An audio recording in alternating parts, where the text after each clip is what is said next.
Ողջույն, այսօր մի շատ հետաքրքիր պատմություն ես լսելու, լավ տեղավորվիր և ուշադիր լսիր։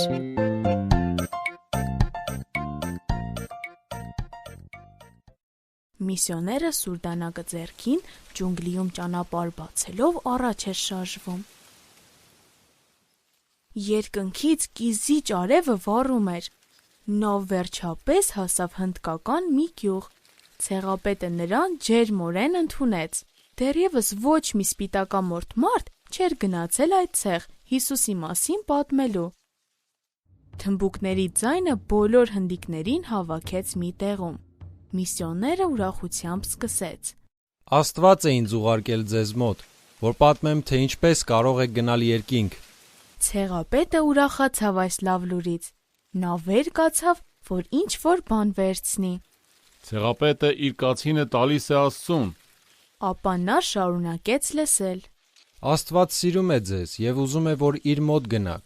բայց Աստված սուրբ է, դրա համար ձեր մեղքերը դեպի իրեն տանող ճանապարհը արգելափակում են։ Մեղավորները չեն կարող գնալ երկինք։ Այս խոսքերից հնդիկները տխրեցին, քանի որ նա ճիշտ էր, նրանք գողանում էին, ստում և սպանում, և դրա համար ամաչում էին։ Մի տխրեք, Աստված սիրում է ձեզ, նա ուզում է ներել ձեր մեղքերը։ Այս խոսքերից ուրախացած ցեղապետը կանգնեց, հեռացավ և վերադարձավ մի գեղեցիկ գույնզգույն գորգ ձեռքին։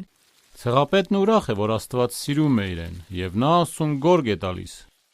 Աստված իր միակ որդուն ուղարկեց այս աշխարհ, որ մարդկանց մեղքերի գինը վճարի։ Աստված շատ բան է արել։ Ցեղապետը գնաց, որ բերի իր ունեցած ամենահիանալի բանը։ Ցեղապետը իր ձին տալիս է Աստծուն, հիմա ես այլևս ոչինչ չունեմ, որ տամ Աստծուն։ Իսկապես էլ ոչինչ չուներ։ Միսիոները շարունակեց խոսել. Հիսուսը, Աստծո որդին, ինքնակամ խաչի վրա մահացավ քո մեղքերի համար։ Նա սիրում է քեզ։ Հավատա նրան ու կների քեզ և քո մեղքերը, և դու մի օր երկինք կգնաս։ Ցեղապետի դեմքը փայլեց։ Օ, ես գիտեմ, թե ինչ կարող եմ Աստծուն տալ։ Ես իմ սիրտն եմ տալիս նրան և հավատում եմ, որ նա մահացել է ինձ համար։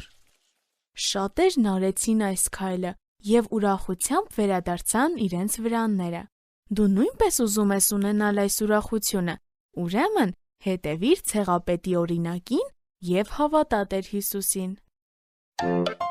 Մեզ հետ կարող ես կապվել hypocric@gmail.com հասցեով։ Կրկնում եմ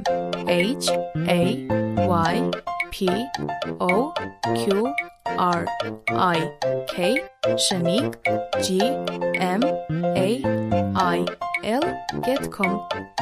Կհանդիպենք հաջորդ թողարկմանը։ Ձեզ հետ է Եվնիկեն։